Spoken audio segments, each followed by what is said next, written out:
Welcome to Newcastle Family History Society podcasts. The Newcastle Family History Society, located on Awabakal land in Newcastle, New South Wales, Australia, provides support for those interested in family history. In this episode, Early Mayfield, we step back to the early 1850s to a landscape of swamp, scrub and isolation along the banks of the Hunter River. Here, a handful of families, Baker, Gray, Bull and others, helped shape what would become the suburb of Mayfield. Through land records, family memories and local accounts, Society member Sandra Boyd traces the story of the Folly, a place once considered too remote, too wild and too ambitious, yet one that became the foundation of a thriving community. In my previous podcast, I told the story of my 3 times great-grandparents, Benjamin and Elizabeth Baker, who had emigrated from England in 1840 and immediately settled in Darwood in the Hunter Valley, New South Wales. By the late 1840s, the Bakers, with their daughters Sarah and Martha, had moved to Newfrew near Singleton. It is in nearby Whittingham that their daughter Mary Ann was baptised in 1848. But importantly, is Newfrew that the Bakers met the families of George Gray, stonemason and builder, and Edmund Bull, gardener and labourer, who were also residing in the area. I'm grateful to the 3 times great-granddaughter of George Gray, Lynn Weir, whose research in the Lands Registry Service and the State Archives has been invaluable in telling the story of the Folly. But back to Newfrew. Also living close to Newfrew at this time was local magistrate in the Singleton area, Charles Simpson. In 1851, a public announcement was made that Simpson would be leaving the district of Singleton very shortly. In 1852, he accepted a position as warden of the Council of Newcastle, and in 1853 was noted as the local director of the newly opened branch of the Bank of New South Wales in Newcastle. In 1849, Simpson had purchased land in Newcastle in an area which has been known variously as the Folly, Waratah North and Mayfield. He proposed building a house on this land and sought to find the necessary tradesmen to do it. The Baker, Gray and Bull families committed to moving to Newcastle, and by 1851 they had relocated to commence work on the construction of Simpson's large house on the banks of the Hunter River. The traditional owners of the land in this area were the Awabakal people. Their extensive use of this coastal land could be seen in the presence of middens, which extended from Newcastle Harbour right along the riverbanks to the suburb of Sandgate. The area had been an important source of food and water for the Awabakal people. European settlement had a devastating impact here, just as it had in the rest of the country. The land in this area was described by the early European settlers as scrubby, swampy and mosquito-ridden. The area was covered by numerous tea trees. In 1935, local historian T.A. Bray would present a more positive picture, stating that behind the mangroves fringing the river was a small belt of dense tropical brush consisting of wild native figs, black apple trees, myrtle, cedar and general brush growth. In an article published in the Newcastle Sun in 1932, George Gray's son George Abner Gray recalled that the first to arrive in the area came in Mr. Simpson's interest. The area was isolated. There were no other settlers within miles. The 2 sawyers who cut the timber for the house were Ben Baker and Harry Crowthers, while the gardener was Edmund Bull and the builder's name was Gray.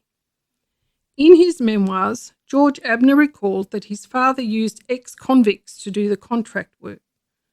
Rum was always part of the contract. In George's own words, when the jobs were done, they would all have a jolly spree. He recalls visiting the workmen at Jim's camp and tasting rum, which ended up making him feel a little funny. As the area was so isolated, it is believed that the men working on the house lived in camps close to it and the families lived in slab huts. George Grey's granddaughter Georgina recalled that to reach the Folly from Newcastle necessitated a long horse ride through trackless scrub, or rowing up the river as Charles Simpson is said to have done. It was too far distant to be able to commute on a daily basis. The family's huts were likely to have been quite primitive. George Abner remembers lying in his bed under a small hole which acted as a window when he heard something scratching. He woke to see a large dog looking at him, just one of the many dingoes in the area which he described as being as numerous as grasshoppers. Charles Simpson's house was likely finished by 1852. He named it Waratah House, as the Waratah plant flourished on a bank behind the house. Others were quick to rename it Simpson's Folly, as they thought it foolish to build such a large home in such an isolated area, and eventually the area became known as the Folly. Charles Simpson continued to invest in the area and purchase more land in 1852. He purchased this land for £2 per acre, selling it in 1854 to some of the workmen who had helped in the building of Waratah House for £3 per acre. This was a benevolent act from Charles Simpson, who apparently wished to reward those involved for their hard work in such an isolated place. But it's also possible that encouraging settlers to the area had the added bonus of making Waratah House feel less isolated when he sold it to Thomas Turl and others in 1854. The families who benefited from Simpson's actions were the Bakers, who bought 5 acres in Bull Street, the Kuhns, who had 5 acres next door to the Bakers, the Crebbits, 5 acres in Crebbit Street but backing onto the Bakers, the Greys, 3 acres in Bull Street opposite the Kuhns, and the Bulls, 7 acres in Bull Street opposite the Bakers next to the Greys. This was the earliest subdivision of the area into smaller lots, but much more was to come. Land owned by Charles Bolton and Charles Simpson was subdivided in the 1850s. Henry Crowther, who had assisted Ben Baker as sawyer on Waratah House, purchased a half-acre lot from Charles Bolton and paid £8. Thomas Walter also purchased from Bolton, paying £25 for his 5 acres just months after the Bakers had paid £15. In 1855, the Bakers sold a quarter acre of their land to William and Mary Ann McNulty for the sum of £7. It is on this block that the McNultys built a stone cottage which still stands today.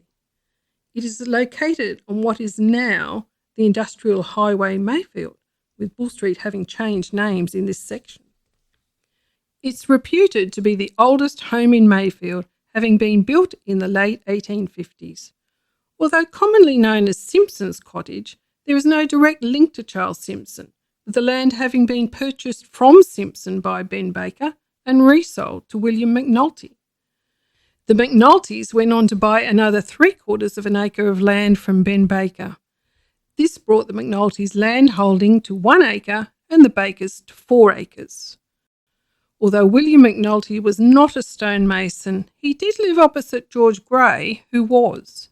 It seems likely that he was at least advised by George Grey.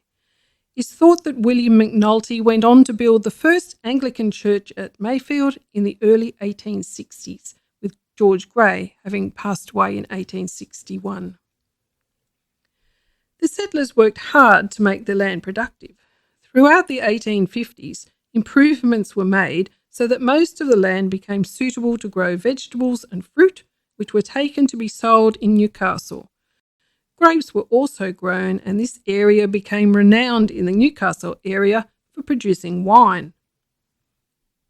In those first years, there was no school in the area until, as George Abner reminisced, a Mrs. Bevan suggested having a little school.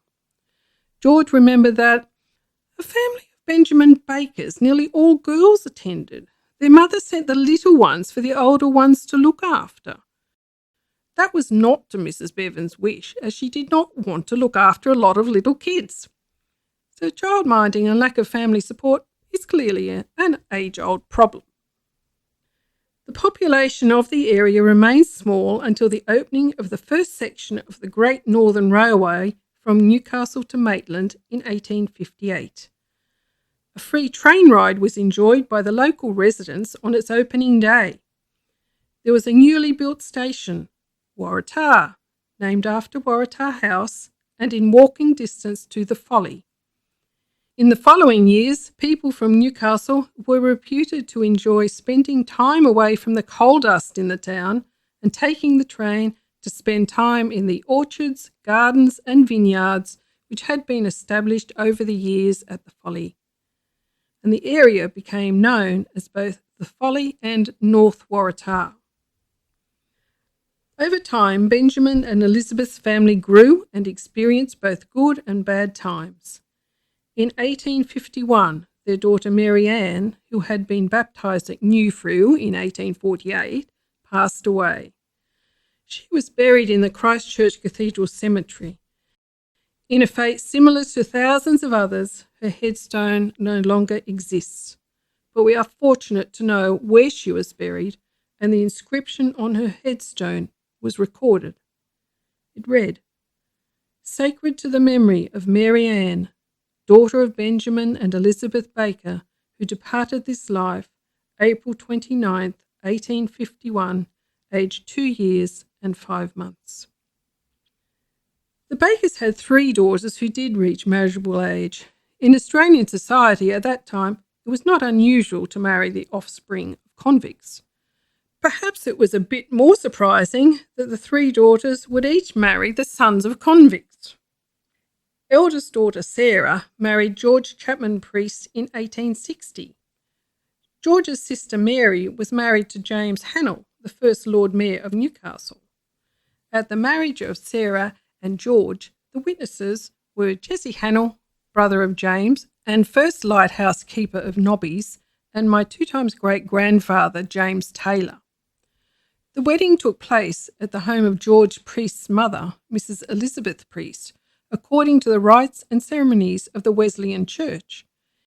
In the early days of settlement, many church services were held in the family homes of the parishioners. The Wesleyan Methodist meetings in Newcastle, called cottage prayer meetings, were often held in the priest's home. Some of the names of the Folly residents can be recognised in the lists of Wesleyan parishioners, the Baker, Bull and Russell families amongst them. Unfortunately, Sarah passed away in 1874 after giving birth to her 6th child and was buried at St Andrew's Church of England burial ground, North Waratah. George went on to become a lighthouse keeper at the Outer Light, Port Stephens. In 1884, one of Sarah and George's daughters, Lilla, married Henry Lambourne, who became the lighthouse keeper at the Inner Light, Port Stephens. Lilla passed away at the lighthouse in 1898. Ben and Elizabeth's second daughter, and my great-great-grandmother Martha Susanna, married James Taylor in 1860. James, of course, was the son of a convict. They married at St John's Anglican Church, Newcastle, which was newly built and only just consecrated. In fact, they were the very first couple to be married in this church, which today is the oldest still existing church building in the Newcastle district. The witnesses at this marriage were Martha's sister Sarah and her soon-to-be husband, George Chapman Priest. In this marriage certificate, Ben Baker's occupation is given as market gardener, rather than his usual occupation of carpenter or sawyer. This probably reflects the changes that had occurred over the last few years as the family worked to be able to live off their land. It aligns with the experiences of Peter Crebbett, whose son Joseph recalled that during the time of waiting for the vineyard and orchard to be the family's mainstay, Mr. Crebbett earned money building slab and bark houses. During the 1850s and 1860s, the Bakers added to their family. William was born in 1853, Benjamin David in 1856, Edward Austin in 1858, and Claude in 1861. At the birth of Claude, Those in attendance were listed as Mrs. Russell and Mrs. McNulty, both neighbours at the Folly. The problems with schooling at the Folly continued throughout the 1850s and 1860s. An increasing population meant that a school was required. Not only were more settlers arriving, but like the Bakers, other families were increasing in size. The early settlers constructed a school, possibly on land owned by the Crebbets, which consisted of a rough bush slab with a shingled roof and a slab floor. There were 2 smaller rooms for the teacher to live in, but upon inspection in 1858 were found to be unfit for occupation until plastered and sealed. The National Board of Education report for 1859 reports an enrolment of 47 with an average attendance of 26. Attendance was affected by the nature of the locality, rainy days, and the prevalence of epidemics. Enteric and dengue fevers were common. In 1868, a reserve was dedicated as Botanical Gardens. This was estimated to be 96 acres of land bounded by Bull, Crebbet, Ingle Streets and Port Hunter. It was used by the community for picnics and recreation. In 1881, the Newcastle Herald described the Newcastle Botanic Reserve as one of the largest and most picturesque reserves for botanical gardens to be found in the colony. At one corner, a large and open flat is so well adapted for cricketing and other purposes that it is to be cleared and levelled. It was a community asset, well used by the Folly residents and those who lived further afield. By the 1870s, the Folly was well established. In 1871, newspaper reports described the gardens in great detail. From the Newcastle Chronicle on Saturday the 18th of November comes the following report. Waratah North. During the early part of the week, I paid a visit to the gardens, vineyards and orchards in the above locality and was much pleased with the careful culture everywhere exhibited. Mr. Joseph Williams at the Popular Gardens at Waratah has just now a fine show of choice flowers in bloom, and from the great number of people almost daily visiting them, they appear to be much appreciated by the public. Mr. Peter Crebbet, Alderman Bell and Mr. Benjamin Baker have also very fine gardens, well worth visiting, as also Alderman Kerr, Mr. P. Kuhn and Edmund Bull. A visit to these gardens will well repay the trouble of a short walk from the Waratah railway station. In 1872, the Australian Town and Country Journal reported the following marriage. On the 6th of February, at St Andrew's Church, Folly, Waratah, by the Reverend F.D. Road, Frederick George, only son of the late Mrs. Dunn of Sydney, New South Wales, to Elizabeth Jane, youngest daughter of Mr. Benjamin Baker of Waratah. 2 weeks prior to her own marriage, Elizabeth had been bridesmaid for her neighbour Annette Kuhn. The girls had been born in the same year, and we could safely assume were good friends. After their own marriage, Elizabeth and Frederick Dunn, who was of course the son of a convict, moved to Muswellbrook, where Frederick was a cordial manufacturer. The 1870s proved to be difficult for the Baker family. In 1873, Elizabeth succumbed to the illness that had earlier been blamed for the poor attendance of the school students, enteric fever. She was buried in St Andrew's Church of England burial ground. Ben and Elizabeth's son Edward died in a tragic accident in 1875, with the Glen Innes Examiner reporting on the 3rd of November. At Muswellbrook, a lad named Edward Baker was climbing a limb of a tree after a native bear when the limb broke, causing him to fall. He broke both arms and was injured internally. He died on the following evening. Edward's body was returned to Newcastle, where he was buried in the same cemetery as his mother and sister Sarah. The community continued to grow. A new school was built in 1875 and familiar names appeared as school committee members: McNulty, Norgard, Crebbet, Ingle, Bell and Williams. There were familiar names too in the local Folly cricket team, which at one stage included players from the Baker, Bull, Crebit, Hune and Grey families.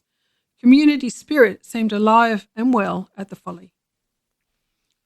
Following the death of Elizabeth, Ben Baker remarried in 1875. His second wife was Sophia Adams, but they were together for only 6 years before Ben passed away from heart disease complicated by dysentery. The witnesses on his death certificate were William McNulty and Michael Crowther, son of Henry. Like family members before him, he was buried at St Andrew's Church Burial Ground, North Waratah. After Ben's death, his acres of land were advertised for sale. Appearing in the Newcastle Herald on Thursday, 1st of June 1882, was the following. Sale of gardening land. We are requested to call attention to the sale by auction by Mr. Joseph Creer this day at 3:00 p.m. at the Folly, North Waratah, of a splendid garden containing over 4 acres of good land in a flourishing state of cultivation, with a fine lot of oranges and other fruit trees and grapevines in full bearing, in the estate of the late Benjamin Baker. The land is securely fenced, with 2 houses erected thereon, situated opposite the celebrated gardens of Mr. Bull and others. Also, at the same time and place, a quantity of good useful furniture. The whole is for positive sale by order of the administratives, with a view to winding up the estate. The estate eventually sold. It is after this time that the Folly was to change dramatically. Land in the area continued to be subdivided. In the 1880s, the area became popular amongst wealthy residents from Newcastle who built grand homes, a few of which can still be seen today. The area's name was changed to Mayfield after landowner John Scully subdivided his acreage and named the area after his daughter May. In 1915, more changes occurred when big industry came to town. One loss for the area was the sale of Newcastle's Botanic Garden Reserve to the BHP. As well as the BHP, there were other associated industries established, one of those being Lysart's. Lysart set about bringing skilled workers from England. New houses were built for the workers on land identified as part of portion 118 at Mayfield, the land previously owned by the Bakers. I'm sure they'd been happy to know that so many English immigrants arrived in the 1920s that the Baker land became known as Pommytown. But that's another story for another day. You've been listening to Early Mayfield, presented by the Newcastle Family History Society and researched by Sandra Boyd. From the first rough camps and slab huts at the Folly to orchards, vineyards and a growing community, the lives of these early settlers helped transform an isolated stretch of riverbank into something enduring. Their stories of loss, perseverance and connection remain embedded in the landscape today. As Mayfield continued to evolve through subdivision, industry and migration, the legacy of those first families was not erased but layered into the suburb's identity. Perhaps next time you pass through Mayfield, you might pause to consider the lives lived there before, on land shaped by both its original custodians and those who followed. Thanks for joining us on Newcastle Family History Society Podcasts.